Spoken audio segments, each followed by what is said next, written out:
دۆناڵد ترامپ سەرۆکی ویلایەتە یەکگرتووەکانی ئەمریکا بڕیاری گەڕاندنەوەی گەمارۆ ئابوووریەکانی بۆ سەر کۆماری ئیسلامی ئێران ئیمزا کرد و هەڕەشەی لە سەرکردەکانی ئێران کرد کە ئەگەر بێت و گۆڕانکاری لە هەڵسوکەوتە هەڕەشە ئامێزەکانیاندا نەکەن ئەوا سزاکانیان زیاد دەکەن. ترامپ وتیشی ئێران دەبێت ئەوە بزانێت یەک بژاردەی لە بەردەستدایە یاخود دەبێت هەڵسوکەوتە هەڕەشە ئامێزەکانی کە سەقامگیری تێکداوە بگۆڕێت و پەیوەندی بکاتەوە بە ئابووری جیهانەوە یان گەمارۆ ئابوووریەکان بەردەوام دەبن. ترامپ وتی بەردەوام دەبین لەسەر گوشارە ئابوووریەکانمان تا دەگەینە ڕێککەوتنێک کە گرێشێرپەنجەییەکان دەربهێنن کە خۆی لە پرۆگرامی موشەکی و پشتیوانیکردنی تیرۆردا دەبینێتەوە. دوای چەند کاتژمێرێک لە بڕیارەکەی ترامپ حەسەن ڕۆحانی سەرۆکۆماری ئێران لە چاوپێکەوتنێکیدا لەگەڵ کەناڵی ڕسمی وڵاتەکەی وەڵامی گەڕانەوەی گەمارۆکانی ترامپی دایەوە و دڵنیاییدایە هاوڵاتیانی وڵاتەکەی کە بڕیارەکان کاریگەریان لەسەر بژێوی ژیانیان نابێت. لە چاوپێکەوتنەکەدا ڕۆحانی سەبارەت بە پەیوەندیەکانی ئێران و خۆرئاوا و گەمارۆکانی ئەمریکا و پێشنیاری دۆناڵد ترامپ بۆ کۆبوونەوەی بێمەرج ڕایگەیاند.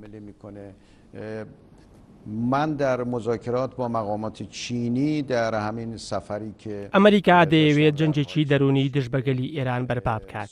گەمارۆکان تەنها دژبەگەلی ئێران نین، بەڵکو دژ بە هەموو کۆمپانیا جیهانەکانن کە لە کۆماری ئیسلامی ئێراندا کار دەکەن. روابط خودشون با ایران ادامه بدن، روابط رو حفظ بکنن. ڕۆحانی لە بەشێکی تردا باسی لە ناڕەزایەتیەکانی هاوڵاتیانی وڵاتەکەی کرد و لەبارەی گەمارۆکانیشەوە دڵنیایی دانێ کە کاریگەری ناکاتە سەرڕەوشی ژیانیان و وتی سەرمایهداران دێنە وڵاتمانە و پەیوەندیمان لەگەڵ وڵاتاندا باشە. ئەو ناڕەزایەتیانی ساڵی ڕابردوو ڕوویاندا و خەڵک داوای مافی خۆیان کرد، داواکانیان ڕەوا بوون، بەڵام دوای هەستیان کرد کەسانێکان بە شێوەیەکی خراپ سوودی لێ دەبینن، بۆیە دەست بەرداری ئاڵۆزیەکان بوون. ئەوەی کە ڕوویدا تێپەڕی.